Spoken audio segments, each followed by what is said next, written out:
अस्सलाम वालेकुम students, grade 10 आज हम बायोलॉजी का जो दूसरा ग्लैंड है इसको करेंगे। ये है पेज नंबर 48 पे। This is the largest endocrine gland in human body. Students, ये जो ग्लैंड है थायराइड ग्लैंड, ये सबसे बड़ा ग्लैंड माना जाता है ह्यूमन बॉडी में। It is present in the neck region below larynx and produces a hormone thyroxine. तो स्टूडेंट, इसका जो पहला हार्मोन हम कर रहे हैं वो थायरोक्सिन है। Iodine is required for the production. तो स्टूडेंट, इसके लिए कौन सा जो हमारे पास है आइटम है वो ज़रूरी है, या कौन सा एलिमेंट है जो बहुत ज़रूरी है, तो वो आयोडीन है। Is required for the production of this hormone. If the person lacks iodine in diet, thyroid glands cannot make its hormone. अगर डाइट में आयोडीन की मिकदार बहुत कम है या इंसफिशेंट है तो ये हार्मोन सिक्रीट नहीं होगा। In this condition thyroid gland enlarges and disorder is called the goiter. तो स्टूडेंट, आपको मैं पहले ग्लैंड का लोकेशन बता दूँ किस तरह है। स्टूडेंट, यहाँ पे आप देख सकते हैं कि ये थायराइड ग्लैंड है जो हमारे गले में लैरिंक्स के नीचे होता है।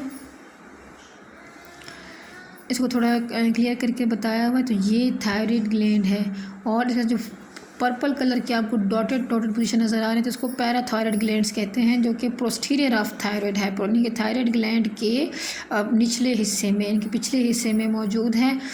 और थायराइड ग्लैंड हमारी पूरी बॉडी का बड़ा ग्लैंड शुमार किया जाता है।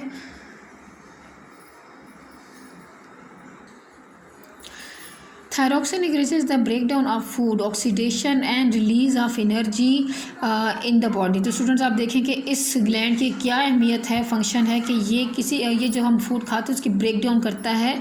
ऑक्सीडेशन का मतलब होता है break down of food and release of energy in the body. It is also responsible for the growth of the body. दूसरा काम इसका ग्रोथ में भी है। Hypothyroidism is caused by the under production of thyroxine. यानी ये वो condition है जब थायरोक्सिन की प्रोडक्शन जो है वो बहुत कम होगी तो उसको हाइपोथायरॉयडिज्म कहते हैं। It is characterised with the low energy production in body and slowing down of the heart beat. क्या होगा कि जो फूड खाते हैं उसकी एनर्जी बहुत कम उससे रिलीज़ होती है और हार्ट बीट भी लो रहती है। Hyperthyroidism is caused by the over production of the thyroxine. और जब थायरोक्सिन बहुत ज़्यादा प्रोड्यूस होगा तो इससे क्या होगा, सिस्टम और इंक्रीज इन एनर्जी प्रोडक्शन, एकदम से एनर्जी प्रोड्यूस होना और हार्ट बीट भी ज़्यादा रहना, फ्रीक्वेंट स्वेटिंग और बहुत ज़्यादा पसीना आना एंड शिवरिंग ऑफ हैंड्स और हाथों का शिवर करना। The thyroid gland produces another hormone called the calcitonin. तो स्टूडेंट, ये पहला हार्मोन जो हमने देखा था थायरोक्सिन है और अब दूसरे हार्मोन की अब बारी आ रही है तो वो है calcitonin. It decreases the level of calcium ion in blood and promotes the absorption of calcium from blood into the bones. यानी जो हमारी बॉडी में कैल्शियम ब्लड में जो फूड से ज़ाहिर है कि आता है तो वो उसको एब्जॉर्ब करता है बोन्स में ताकि हड्डियाँ मजबूत हो जाएं, अगर कैल्शियम हमारी बोन्स में ऑलरेडी कम हो तो।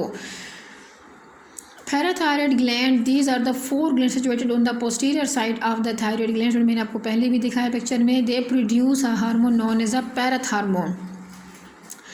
It increases the level of calcium ion in blood. और ये इसके उलट काम से, ये जो हार्मोन है पैराथायरॉयड जो ग्लैंड है जो हार्मोन सिक्रीट करता है पैराथार्मोन, तो ये इसके उलट काम करता है। वो कैल्शियम की एब्जॉर्प्शन को ब्लड से उठाता है और बोन्स में स्टोर करता है, और ये उलट काम करता है। ये बोन्स में अगर या ब्लड में कैल्शियम लेवल बहुत डाउन है तो बोन से उठाता है और ब्लड में लेके जाता है। It increases the level of calcium ions in blood. Calcitonin and parathormone complement each other. यानी एक दूसरे का उलट है, जहाँ पे एक की कमी होगी तो दूसरा उसकी जगह ले लेता है। मतलब ये कि अगर इसकी वजह से बहुत ज़्यादा कैल्शियम ब्लड से वो में चली गई है तो पैराथार्मोन रिवर्स कर देगा उसको। यानी एक दूसरे के काम को संभालने की कोशिश करते हैं and regulate the level of calcium ion in the blood. When there is an increased production of the parathormone more than normal, calcium salt are absorbed from the bones and added to blood. तो जो calcium salts हैं वो भी bone से absorb हो जाते हैं और एडेड टू ब्लड में चले जाएंगे। Consequently the bones become brittle. यानी इतना तादाद में निकलना शुरू हो जाता है कि जो बोन्स हैं वो कमज़ोर होना शुरू हो जाएंगे, खस्ता होना शुरू हो जाएंगे। If there is deficiency in the production of parathormone, blood calcium levels fall. और अगर बहुत ज़्यादा पैराथार्मोन कम हो जाएगी, डिफिशेंसी बहुत बढ़ जाएगी, तो कैल्सिटोनिन अपना काम ज़्यादा करेगा, तो उसकी वजह से क्या होगी, ब्लड में कैल्शियम लेवल बहुत कम हो जाएगा। It leads to tetany which affect the functioning of muscles. Tetani क्या है? Tetani is a mark bye sharp flexion of the wrist and ankle joints, यानी जो हमारी कलाई है और एंकल के जो जॉइंट हैं वो टेढ़े हो जाते हैं, ट्विस्ट आना शुरू हो जाता है, and muscle twitching, cramps and convulsions दौरे पड़ते हैं. It is due to the decreased blood calcium level which makes the nerves and muscles more excitable. अगला हमारे पास ग्लैंड है, gland number 4, adrenal gland. 2 adrenal glands are situated above the kidneys. जैसे आप देख सकते हैं यहाँ पे किडनीज के ऊपर ये एड्रिनल ग्लैंड है.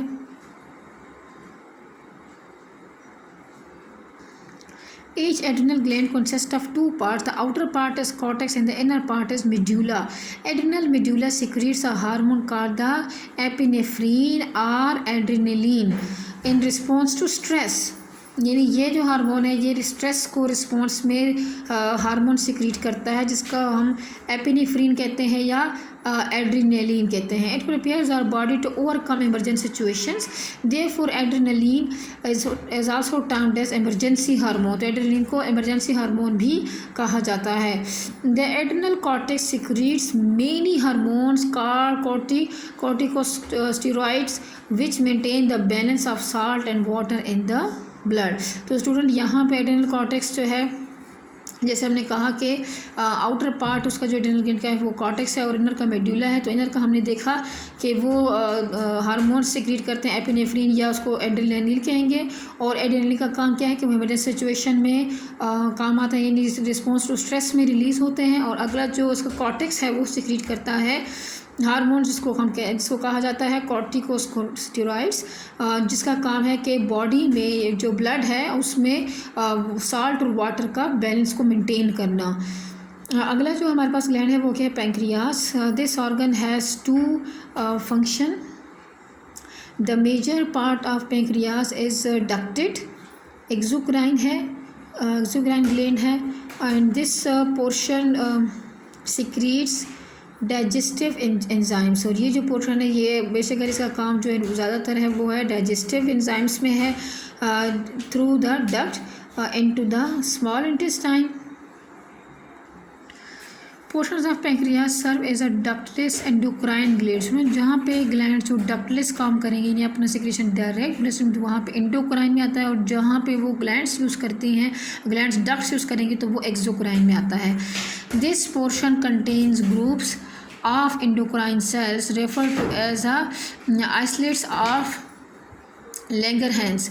These isolates secretes 2 hormones, insulin and glucagon. Glucagon influences the liver to release glucose in blood, and so the blood glucose concentration rises. Insulin influences the liver to take excess glucose from blood, and so the blood glucose concentration falls. तो student ये 2 hormone जो secrete करेगा ये एक दूसरे के उलट काम करेंगे, जिसका मकसद सिर्फ ग्लूकोज लेवल को मेंटेन रखना है, रेगुलेट करना है.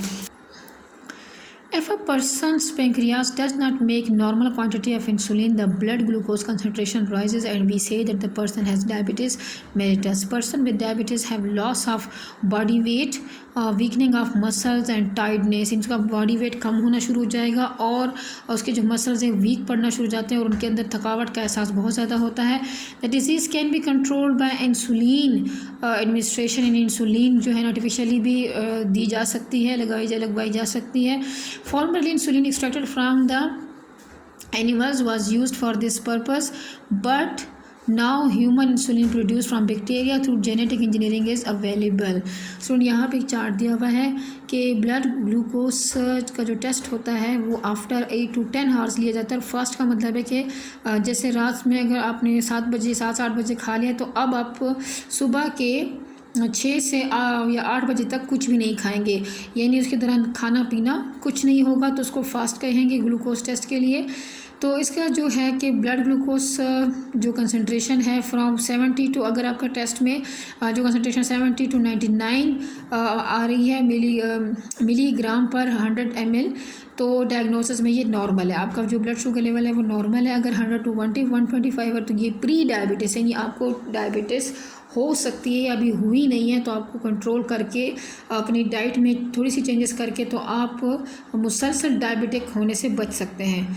तो 126 से अगर और अबव आ रहे तो आप यानी कि डायबिटिक हैं।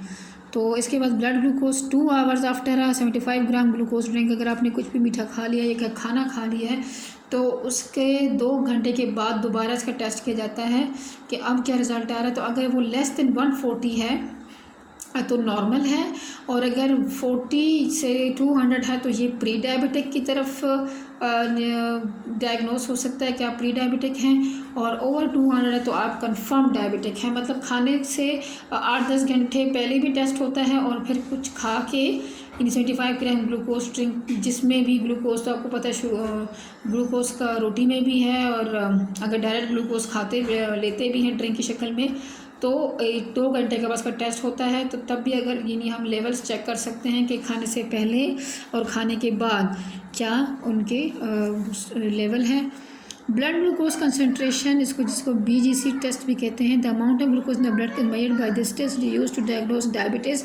Blood glucose may be measured on the fasting based collected after जो बेसिस है यानी कि इसको जब हम टेस्ट लेंगे तो after 10 to 10 hours fast randomly any time, किसी भी टाइम ले सकते हैं, आफ्टर अ मील, यानी जब खा लें तो उसके 2 घंटे बाद। The result of some blood glucose concentration test है गिवन है, जैसे कि यहाँ पे आपको एग्जांपल के तौर पर दी गई हैं। ठीक है स्टूडेंट्स, आगे हम फॉरवर्ड टॉपिक कल करेंगे इंशाल्लाह। तो अभी आपने यहाँ तक जितना भी हमने कवर किया उसको अच्छे से याद करना है और समझना है स्टूडेंट्स। अल्लाह हाफिज़।